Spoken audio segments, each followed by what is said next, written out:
பஹல்காம் தாக்குதல தொடர்ந்து பெரிய அளவுல 2 விஷயங்கள் பரபரப்பாயிருக்கு. ஒண்ணு என்ன அப்டின்னா, அந்த விசாரணை வளையம். 2வது பாகிஸ்தான தாக்கக்கூடிய அந்த பர்ட்டிகுலர் நாள் எப்ப அப்படிங்கிறது. 2 பத்தி தான் விரிவா பார்க்க போறோம். முதல்ல பஹல்காம் தாக்குதலுக்கு அடுத்து பெரிய அளவுல உள்ளூர்ல வேட்டை அப்படின்னு தொடங்குச்சு. அந்த வேட்டை அப்படிங்கிறது 2800 நபர்கள பிடிச்சு வச்சு உழுக்கு உழுக்குன்னு உலுக்கி, கடைசியில 186 நபர்கள இன்னமும் கஸ்டடியில தான் அ ராணுவம் வச்சிருக்கு. ஏன் அப்புட்ன்னா, விசாரணையில தீவிரவாதிகளுக்கு இவர்கள் ஆதரவு குடுத்திருக்கறதுக்கு வாய்ப்பு இருக்கு அப்படிங்கிற நபர்கள தான் இந்த 2800 நபர்கள ஃபில்டர் பண்ணி தூக்கியிருக்கார்கள். தூக்குனதுல கடைசியில 186 பேர் இன்னமும் கஸ்டடியில தான் இருக்கார்கள். இந்த அளவுக்கு ஒரு மிகப்பெரிய தேடுதல் வேட்டை. இதுக்கு நடுவுல தீவிரவாதிகள் அப்படின்னு ஐடென்டிஃபை பண்ண நபர்களோட வீடுகள் அப்படிங்கிறது முற்றிலும் தகர்க்கப்பட்டுச்சு. இதுக்கு அடுத்த விஷயமா பார்க்கப்படுறது இந்த தீவிரவாதிகள் வேட்டை அப்படிங்கிறது தொடர்ந்து நடந்துகிட்டு தான் வருது. அதுல பல தீவிரவாதிகள் நியூட்ரலைஸ் பண்ணப்பட்டிருக்கார்கள். இது பூராமே உள்ளூருக்குள்ள பாகிஸ்தான் தீவிரவாதிகளோட நடமாட்டம் முடக்கப்படுது. அதாவது ஆட்கள் இல்லைங்கிறது ஒண்ணு. இவர்கள் வந்தா சப்போர்ட் செய்ய ரெடியா இருக்கக்கூடிய நபர்கள நியூட்ரலைஸ் பண்றது. கண்டுபிடிச்சு தட்டி தூக்குற இந்த வேலைய மிக விரைவா ஒரு பக்கம் உள்ளூருக்குள்ள, ஜம்மு காஷ்மீருக்குள்ள தீவிரமா நடந்துகிட்டு இருக்கு. இதுக்கு நடுவுல தான் இன்னும் பெரிய அளவுல அரசாங்கங்கள் வாய் தொறக்கல. ஸ்ரீலங்கால இறங்குன ஒரு விமானத்துல சோதனை ஓடுறதாகவும், அந்த சோதனையில இந்த பகல்காம் தாக்குதல்ல ஈடுபட்ட தீவிரவாதிகள், இல்ல இந்த விவகாரத்துல சம்பந்தப்பட்ட ஆட்கள் ஸ்ரீலங்காவுக்கு தப்பிச்சு ஓடியிருக்கார்கள். ஸ்ரீலங்காக்குள்ள வந்து இறங்குன விமானத்துல இருக்கக்கூடும் அப்படின்னு தேடுதல் வேட்டை நடக்குதுங்கிற தகவல் பரவுது. இன்னும் அஃபிஷியலா வெளில வரல. ஏன் அப்புட்ன்னா, அங்க சோதனையில ஈடுபடுறது இந்தியாவ சேர்ந்த அதிகாரிகளா? இல்ல ஸ்ரீலங்கன் அதிகாரிகளா? இந்தியா தகவல் குடுத்து அந்த ஆப்பரேஷன் அங்க கண்டக்ட் ஆகுதா? இந்த பத்தின விவரங்கள் அடுத்தடுத்து வெளிவரும்போது, விரிவா இங்க நம்ம பார்ப்போம். ஆனா இந்த 2800 நபர்களும் சரி, 186 நபர்கள் டீடெயின் பண்ணது ஏறக்குறைய கன்ஃபார்ம் தான். அது ரொம்ப நாளைக்கு முன்னாடியே, அதாவது 2 நாட்களுக்கு முன்னாடியே இந்த விவகாரங்கள் பெரிய அளவுல சூடு பிடிக்க ஆரம்பிச்சிருக்கு. இது ஏறக்குறைய உள்ளூர்ல இனிமேல் வருங்காலங்கள்ல இந்த தீவிரவாதிகளுக்கு எப்படி உதவுறார்கள் அப்படிங்கிறத ஒரு 3 நாட்களுக்கு முன்னாடி ஒரு காணொளியில விரிவா நம்ம பார்த்தோம். அந்த மாரியான பர்ட்டிகுலர் ஆப்பரேஷன்கள்லாம் இனிமேல் ஜம்மு காஷ்மீர்ல நடக்குமா அப்படின்னு கேட்டா, சத்தியமா வாய்ப்பே இல்லை அப்படிங்கிற மாரி தான் இறங்கி இந்திய அரசாங்கம் அப்படிங்கிறது அடிக்குது. இது ஒரு பக்கம் இருக்க.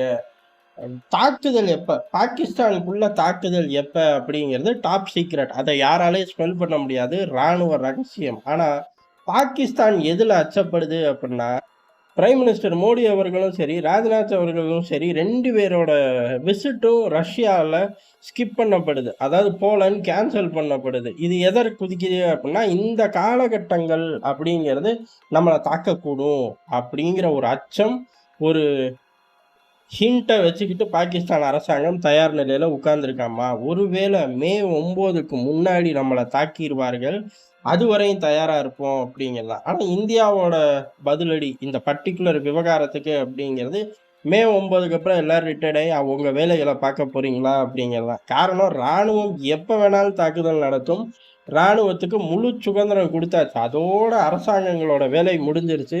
ராணுவம் அவர்கள் பாணியில, அவர்கள் ஸ்டைல்ல எந்த இடத்துல தாக்கணும், எந்த இடத்துல முன்னேறணும், இப்படி பல விஷயங்கள் இருக்கு. எவ்வளவு தாக்குதல் அப்படிங்கிறலாம் இப்ப பெரும் விஷயம் இருக்கு. பர்ட்டிகுலரா ஒரே ஒரு முகாம தாக்கப் போறோமா? ஒட்டுமொத்த பாகிஸ்தான்ல உள்ள முகாம்கள தாக்கப் போறோமா? தீவிரவாத முகாம்கள் மட்டும் டார்கெட்டா? இல்ல ராணுவ முகாம்கள் இன்க்ளூடிங்கா? அதுக்கடுத்து ஆக்கிரமிப்பு காஷ்மீர நோக்கி போறோமாங்கன்னு இவ்வளவு விஷயங்கள் இருக்கு. இதுக்கு நடுவுல இன்சென்டிவ் மாரி, இதே காலகட்டத்துல பலுசிஸ்தானை ட்ரிகர் பண்ணி முன்னேற விட போறோமா? அப்படிங்கிற விஷயமும் இருக்கு. இவ்வளவு இருக்கு. இவனுங்க பாட்டு கூமுட்ட மாரி மே 9க்கு முன்னால தாக்குதல் நடக்கும் அப்படின்னு சொல்லி யோசிச்சுக்கிட்டு இருக்கார்கள். ஏன் மே 9 அங்க வெற்றி விழா நடக்கும்போது, இங்க தாக்குதல் கூட முடிவு பண்ணிக்கங்களேன். இப்ப என்ன கெட்டு போச்சு? அடி வாங்க போறது உறுதி. ஏணிக்கு அடி வாங்குனா என்ன? அப்படின்னு நம்ம கிண்டல் பண்றத காட்டிலும் அவங்க நாட்டிலே கிண்டல் கேலி ஜாஸ்தி ஆகுது. காரணம் அவர்கள் லட்சணம் அந்த மாரி. ஆனா இந்தியாவ பொறுத்தவரையும் ராணுவம் அவர்களுக்கு சுதந்திரம் குடுத்தாச்சு. அவர்கள் இடம், நேரம் முடிவு பண்ணிக்குவார்கள். மத்த ராஜதந்திர ரீதியில, வர்த்தக ரீதியில அடிக்கிற அடி அப்படிங்கிறது நொடிக்கு நொடி விழுந்துகிட்டு இருக்கு. அதுல இருந்தே பாகிஸ்தான் எந்திரிக்கிறதுக்கு பல வருஷங்கள் ஆகும். இன்னும் சொல்லப்போனா, எல்லா நாடும் வர்த்தக ரீதியா அடி விழுகுது அப்படின்னா, ஆல்டர்னேட்டிவ் தேடி போவார்கள். ஆல்டர்னேட்டிவ் 10 இருந்தா பிரச்சனை இல்ல. 1 இருந்தா சங்கட்டம் அப்படிங்கிறதும், இந்த 10 இருந்தாலும் இப்ப பர்ச்சேஸ் காஸ்ட்ட விட ஹை காஸ்ட் ஆகும். 1 இருந்தா கேட்கவே வேணாம். நாடு திவால் ஆகுற அளவுக்கு காஸ்ட் அதிகமாகும். ஆனா இந்த 2 தியரியிலயுமே ஆப்ஷனே கிடைச்சாலும் ஸ்பெண்ட் பண்றதுக்கு கையில பணம் இல்ல அப்படிங்கிறது தான் பாகிஸ்தானோட எதார்த்தமான உண்மை. அப்ப இவர்கள் இந்த ஆப்ஷன நோக்கி தேவையே இல்ல. ரீப்ளேஸ்மென்ட் அப்படிங்கிற வார்த்தைக்கு இவனுங்களுக்கு அர்த்தமே தெரிய தேவையில்ல. அந்த அளவுக்கு ஒரு சிரமத்த இப்ப இந்தியா பாகிஸ்தானுக்கு குடுத்துருச்சு. இதுலருந்து மீண்டு வர்றதுக்கே விடிஞ்சு போயிரும். அடுத்து இதெல்லாம் பொருளாதார ரீதியா, இயற்கை ரீதியா தண்ணிக்கு எங்க போவாய்ங்க அப்படிங்கிறது அவர்களுக்கு மட்டுமே தெரிஞ்ச உண்மை. அதனால தான் அதுல சண்டேலருந்து கால்ல விழுகுறாய்ங்க.